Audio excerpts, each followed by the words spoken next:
Today fronted a briefing on his evolving defense policy designed to save hundreds of billions of dollars.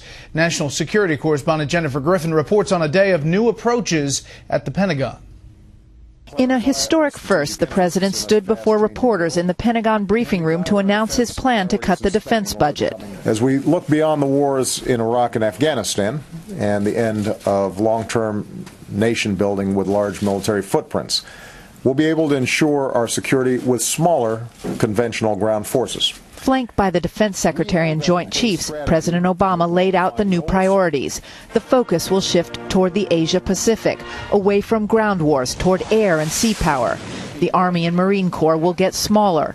The F-35 fighter jet production will be slowed, not stopped. Military retirement and health benefits will be overhauled. There is no question that we have to make some trade-offs, and that we will be taking,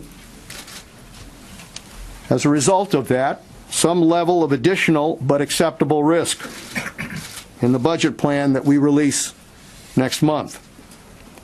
These are not easy choices. The strategy review released today indicates that for the first time since World War II, the Pentagon will no longer plan to fight two large-scale ground wars simultaneously. We've had a two-war strategy for 70 years.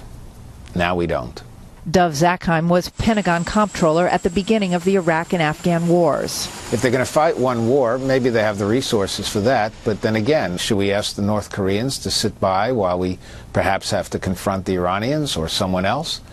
It just doesn't add up. The defense chiefs pushed back. Nobody has said, and nowhere in this document does it say we're not going to fight land wars. It would be really a mistake to suggest that, or for you to walk away with the impression, or anyone to walk away with the impression that we're going to niche ourselves to some point on the spectrum of conflict. The strategy calls for a reduced U.S. presence in Europe. Britain's defense secretary met with Panetta shortly after the briefing. I think it's also a bit of a wake-up call to many of the European nations that we are going to have to do more collectively in our own defense, working with the U.S., but also doing more for ourselves in the future.